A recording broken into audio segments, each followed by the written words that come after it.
I know that people say you're not supposed to talk about things Right. before they're done. I always kind of kick myself when I feel like I'm doing that. But it's just because it's like, I'm just excited. Right. And I think you said As something you should really be. valuable, right? Because I'm doing things and sometimes I forget to clock my own journey and like Yeah. take a minute for myself. So when I'm excited and I'm telling somebody something, it's a form of manifestation to me because like we were just saying, you're telling somebody you trust. Like don't tell somebody you don't trust and just put things out into the ether like completely. Absolutely. But I don't think there's anything wrong with, I don't either. I sharing. encourage it. To me, I think it's one of the best forms of like, it's just like when I liken it to like when you were in middle school or high school and you had to write a paper or do a project and then your teacher broke you up in groups and then you had to kind of like brainstorm with like whoever you probably preferred. I don't know if teachers were nice enough to not just pair you with somebody random. Yeah. But that's your moment to be like, oh, I like this idea and I think this and I think I should do this. And then it just gets the juices flowing and, hopefully that person don't steal your project. But if they do, hopefully you did it better or different. I don't know. But I think that's what leaves when in our industry as professionals, adults, because we're siloed so much. We're all kind of hyper competitive by the nature of our society in this country that we live in. So we're like, I'm just going to do it. I don't want to give this away. Yeah. But I look at it like if you've had one great idea and if you're blessed enough to kind of have this abundance of just good ideas, you're never going to run out of ideas.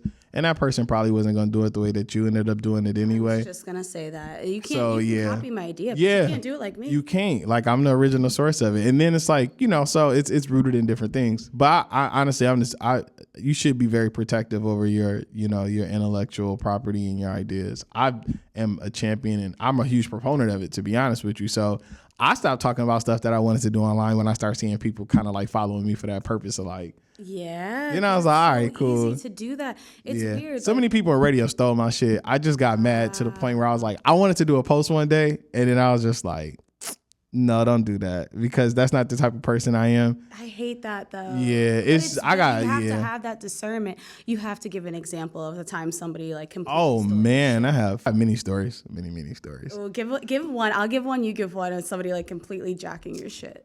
Well, okay, so I'm sad. I'm not gonna say any names, but it's a well-known person in radio, and it was like in my early radio days, and so I would just always like around the station, I would just talk in my normal banter, my normal lingo. Okay. I say a lot of funny stuff, that I think is funny. I can't really, other people find it funny too, I guess, but whatever. You're funny.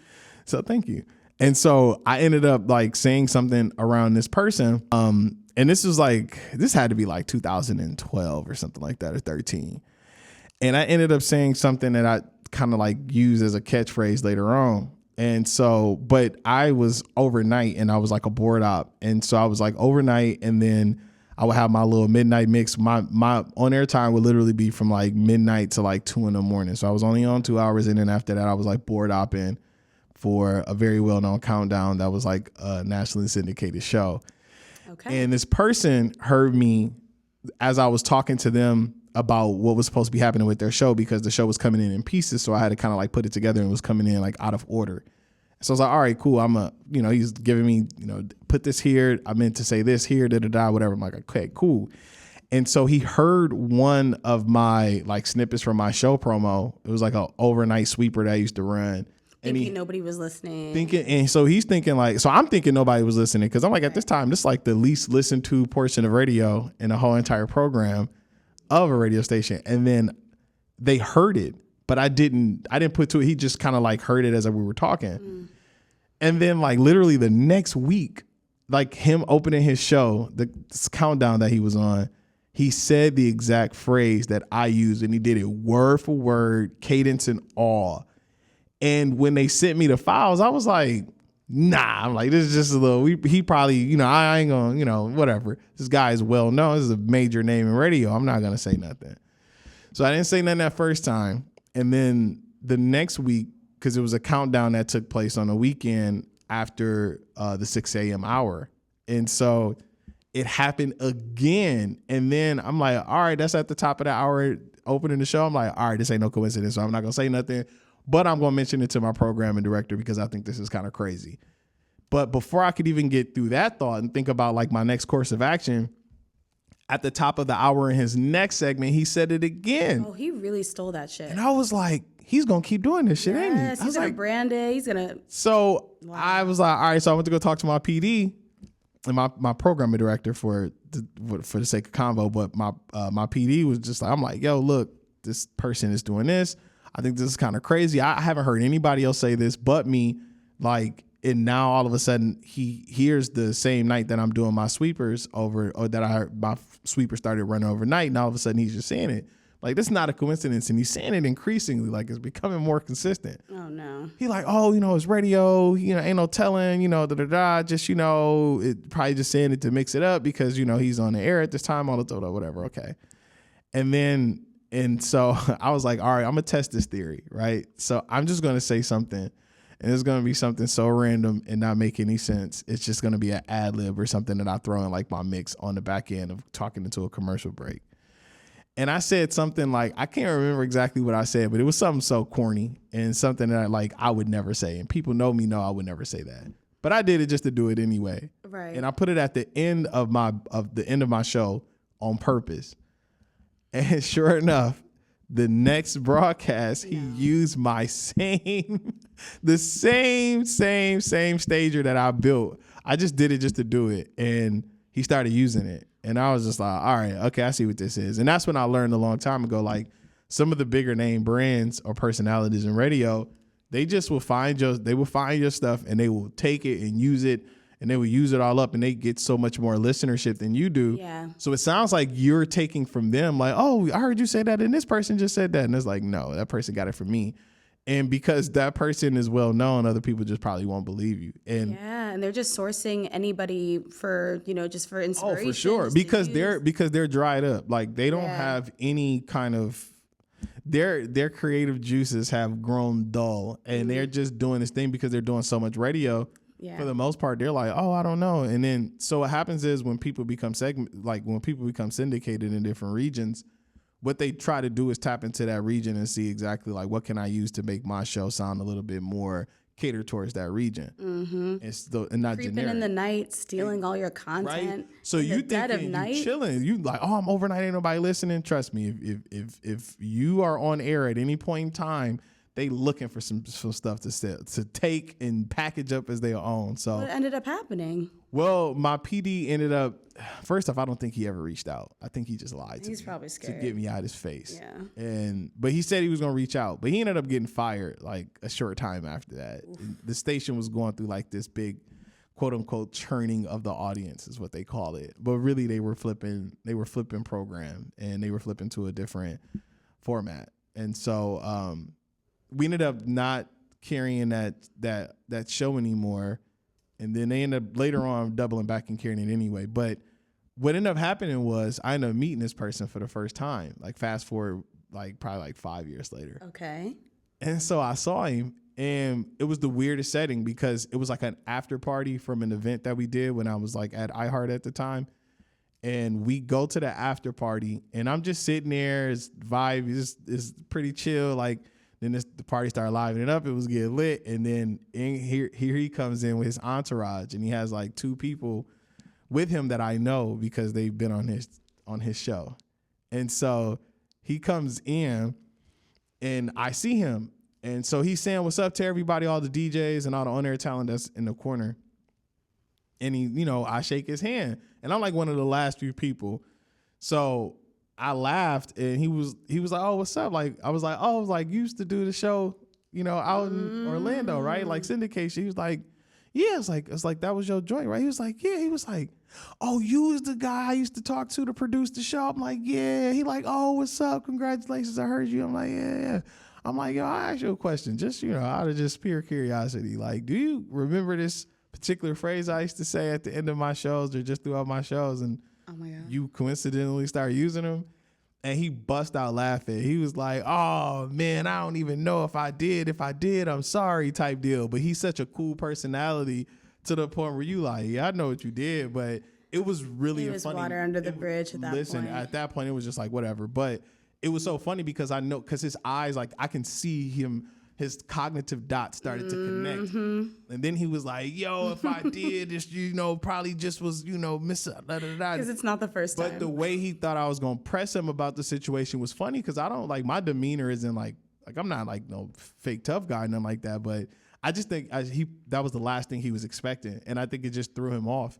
And it happened so many years in between that moment.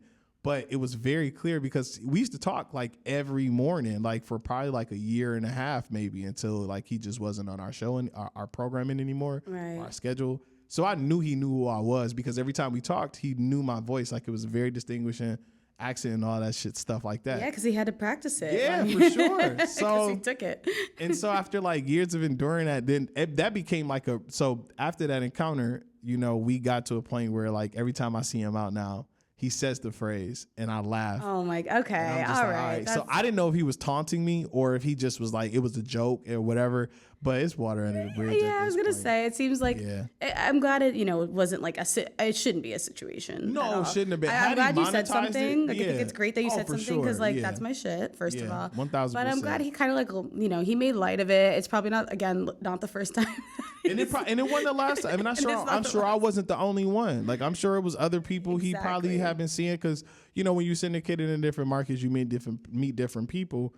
And I think like sometimes, like that's just a part of the game too. Like it is, but there's a difference. Like, this is something I think about a lot, actually, where there's a difference between like, that was so intentional. Like, that was completely like, it was clear. It was clear, because he liked, first of all, he liked the swag. He had to try it out for himself. He did it multiple times. You tested him, which I think is hilarious. So for sure that's intentional. Oh yeah. But there's times where like, I know we see things, we're like always on the internet, and sometimes you're consuming, and sometimes things like kind of happen by accident, which I've seen that happen with me too, but I know that I've probably done it as well. Where like you might pick up things. Oh yeah, my story. Well, this one was all right. So this is also like an early career days for me, intern Tiff, doing too much.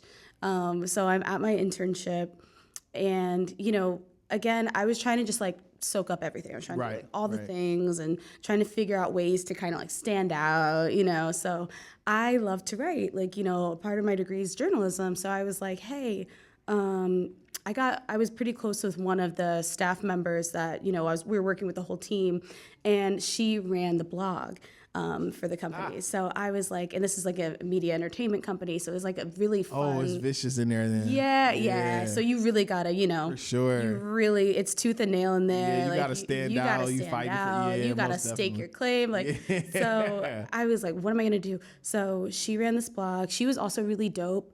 I just really liked her, and I wanted her to kind of be like a mentor to me. So I noticed that she was writing the blog, and then I kind of asked her, I was like, hey, like, would it be okay if I wrote an article? Like, and she was like, yeah, that'd be awesome. You could definitely do that. And I was dope. So hype. I got to go to an event. It was like a taping for a VH1 event that they were doing like down in like Brooklyn somewhere. So I got to like be on the media list, like, and I'm just an intern. So I was like, oh my gosh, like I'm on the media list. Like I'm going to go write about this. So I went and covered the event. I got a byline on the blog. They published it. So she helped me edit it. They published it. So this was big for me because I'm building my portfolio. I have a byline on this like international media company's blog. So I'm like, oh my God. Okay, great. I'm doing good. So I kind of started contributing regularly. I did another article, really hype about it.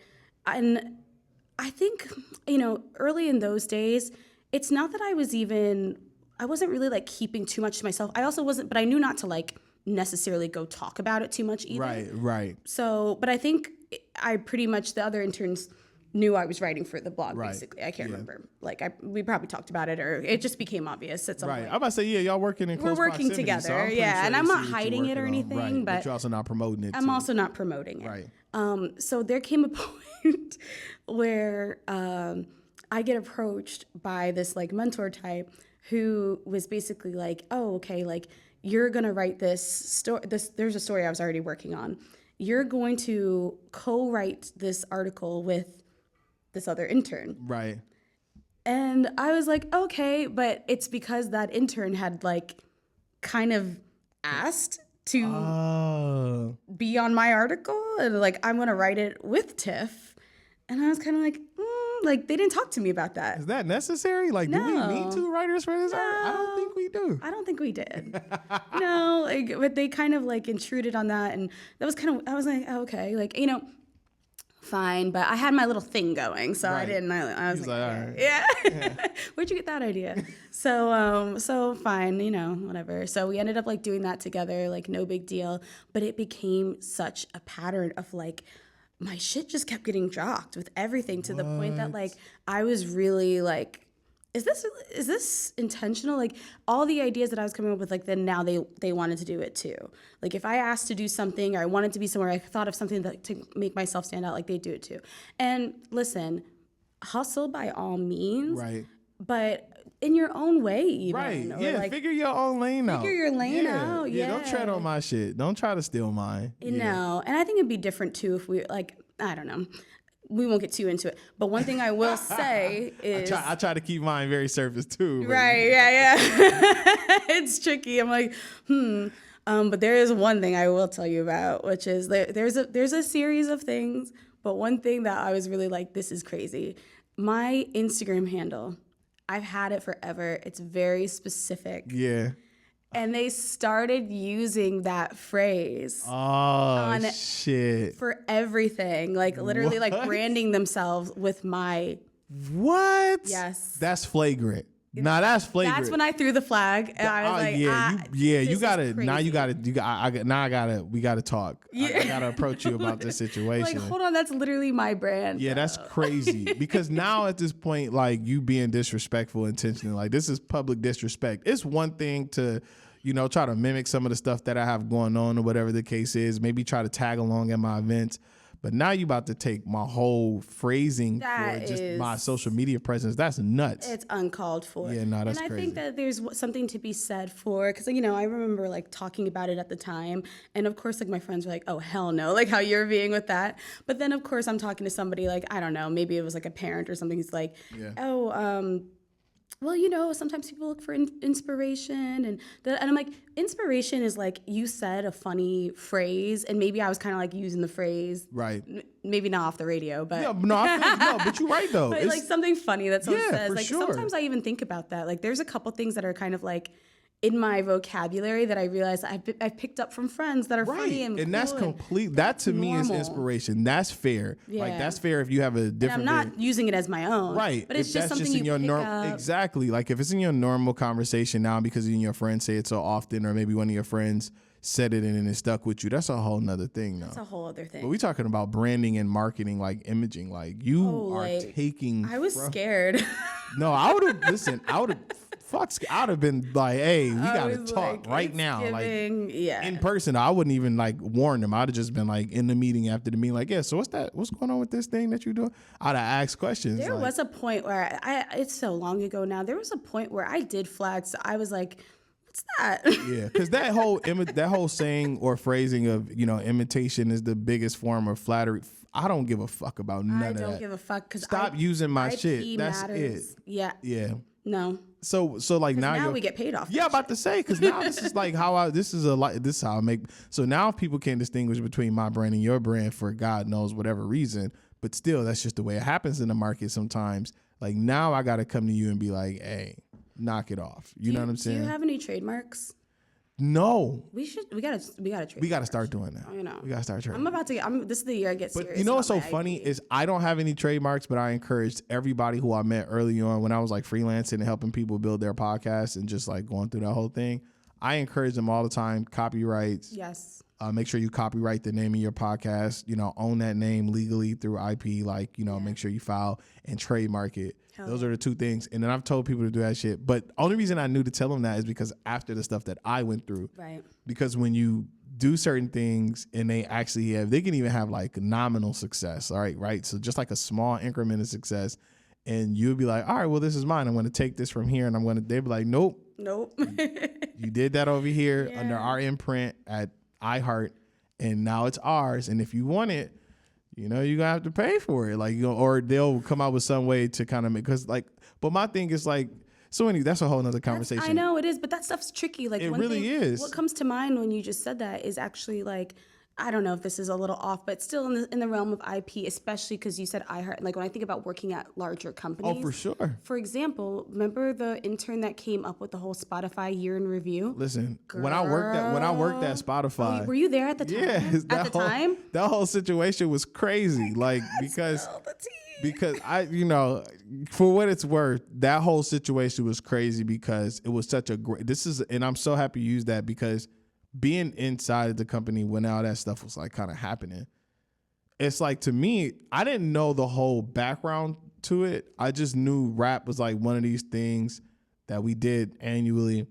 And it was like this big thing that everybody prepares for at especially even in my team. And then like podcasting had kind of started becoming a part of rap. Right. And we started seeing like it become like this big deal to all of us. We got to get all the ducks in a row, make sure all your decks are finished, docs are already submitted, triple checked, all that stuff, right? And I never knew where it came from. And then when that dispute happened, there were so many people who knew where it came from, but then they were acting like they didn't know for a lot of different reasons. Sure. So I can only imagine what, that person was feeling like in that moment, going up against teams of people in Spotify and this machine, and it's like, hey, this is my thing. Like, I should be compensated for it if you're going to continue to use it, even after I'm gone, because, but this is the dangerous game you play when you're at a corporation and you have this great grand idea that turns out to be, a revenue generator or just like, key branding that pushes that line. Yeah. So now they have this imprint, they have Wrapped, and you have nothing. And now you're trying to get a piece of it. Like, not even the whole thing. You just try to get a piece of it. And and then the way it got public so fast it was like overnight. It was like, at first it was this internal thing. We were like, oh, that's crazy. We really hope that person gets whatever they're asking for and then some. And then it hit LinkedIn and people start writing articles about it. It just got crazy. How did the people find out? Was it like a TikTok thing or like? No, I think it was people that she worked with. Like outside of Spotify, I think it had to be like TikTok or Twitter. I think Twitter is when it really took off. That's where I saw it, of course. Yeah, I think it was Twitter is when it first hit. And then, but internally we kind of like seen it because it was like, your leader, your team lead or your whomever is the person you report to would be like, hey, we got this internal thing going on. Try not to speak on this publicly if you don't have to. If anybody approach you for an interview, check in with me first. So they were doing like, damage control a little bit. They had to. And some people were just like so far like removed from the situation they didn't really know. But then when it hit Twitter and then like her side of the story started to, come out a little bit more. Ooh, the screenshots. I was sick. Nasty. I was like, no. And it was crazy. And then so like you feel bad too because like I'm inside. I felt so bad. I didn't even work there. Yeah, I know you felt and bad. I felt terrible because it's like, how can we help this person? And I'm like, well, So, but yeah, that's a what great happens. question, and that's a great in that same vein. That's a great example. So if you, but it's tricky because when you're in the moment, you're not thinking, oh man, outside of my employer, let me go trademark and you don't think copyright of yourself. thing. That's something that happens in corporate. You don't think of yourself as a brand usually. You don't. Until you think a of yourself point. as part of that thing, whatever that entity is. Especially when you're young, especially when you're an intern. Most definitely. Like me, for example, trying to do anything I could to like stand out and like really try to get land the job. And you're like, whatever, what do I have to do? Right. So you willing and ready, and so giving them all your best ideas. You're giving away all your best ideas.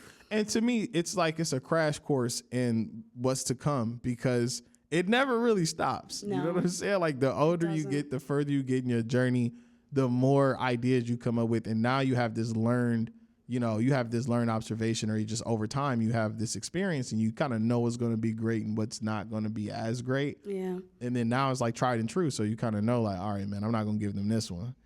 You know, or should I give them? Yeah. You know You're kind of like, you have like your tier of ideas. Exactly. You're like these ones, like, and then you have ideas that you give to other people. For like sure. sometimes, like I'm like that's not for me to execute. Exactly. I'd be happy to share that idea. Most definitely. Some that are like in my deepest treasure like, trove. I'm gonna get to this. This is an idea that I think is not just like timely for right now. So I can put this back here and kind of like work on this a little bit more. Yeah, I'm workshopping these ideas. And then when you get that opportunity, you're like, all right, okay, boom, I can present this. And then you got those ideas that are a little bit more timely.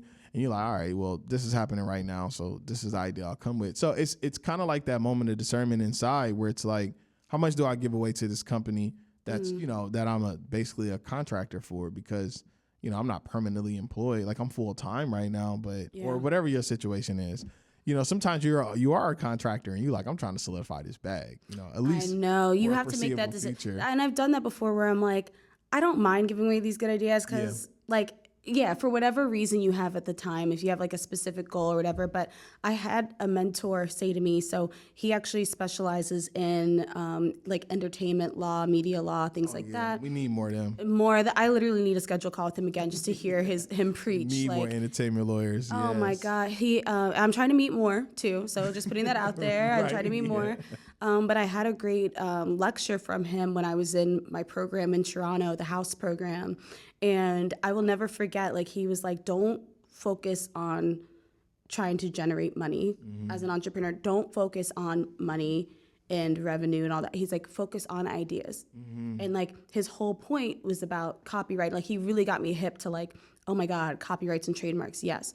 Because as soon as you have those ideas, copyright and trademark, all those damn good ideas, and that's what will make you money endlessly. Like you want to keep coming up with ideas. So that's that second state of like being in that creative flow. So you never stop, like the journey that you've been on and like what we talk about just being more balanced and not being burnt out and things like that, because you need to keep coming up with those ideas. Absolutely. So that you can get your bag, because when other people want to buy into that, that's money, that's generational wealth. That's it. Absolutely. And I think that for what it's worth, I think a lot of people forget that in the midst of being on the cusp of something dope happening for you, and you've like, oh man, might be your first or second. So it's kind of like your vindication. So in the moment you caught up in it. And I urge people to take a step back outside of yourself and think about 5 years from now, 3 years from now, not too long from now. How are you going to feel once that, vindication wears off and you're on to the next thing? Yes. How much more could you have gotten from the situation? And, I know some people are like, this is my first time around. They may not feel like they have too much leverage. That's where the entertainment lawyers that you just spoke of come in.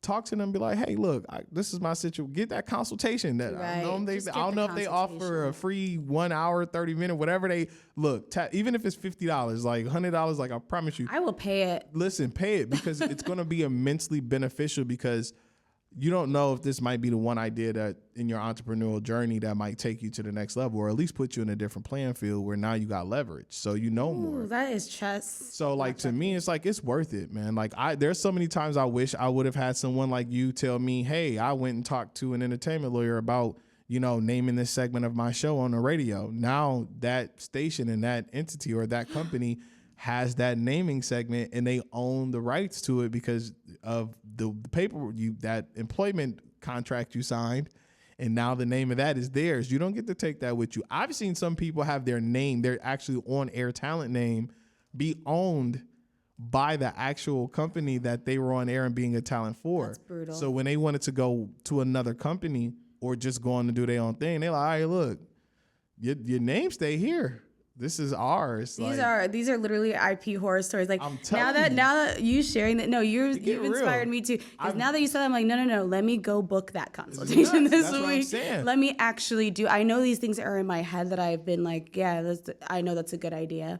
I'm gonna take action because I'm not trying to have my shit. Please, we work too hard. Please. No, that's a fact. And honestly, it just teaches you how to move going forward. Like if you're gonna be in this game as all of us would like to be, running this marathon, and knowing what to do at certain points is really important. Because one of the saddest things that I've seen in this landscape that we work in, or the industry that we work in, which is broadly described as entertainment and media, but I see a lot of great minds and a lot of talented people have great ideas in the beginning and then just not do the right business to kind of cultivate and still earn from a lot of their earlier creations. And then it's like they kind of go through a rough patch, and then they just like, you just don't hear from them anymore. And you kind of often think to yourself, like, what happened to this person? Yeah. And it's like, man, I wish a lot of people have just done better business. But, sometimes when most of us are just fighting for our career lives and trying to get established, right? But then there's a point in your career where you more than established,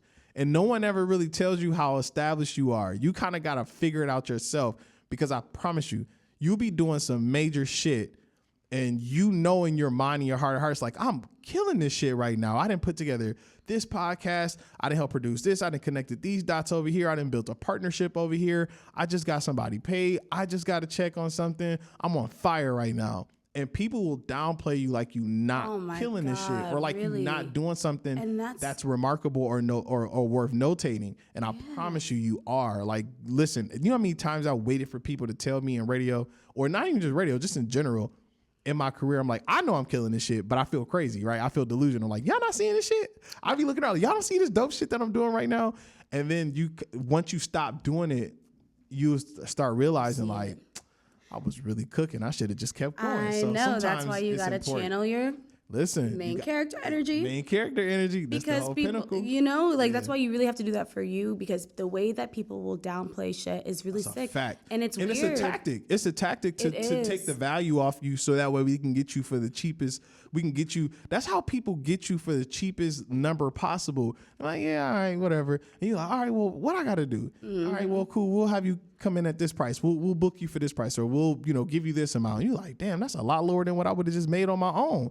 They don't want you to know your market value. Exactly. And it's a part of their game plan. It's a part of their game plan. Conditioning. So to me, don't ever think that you going in negotiating with a person who has your best interest for it, unless they're yourself or somebody that I would vouch for.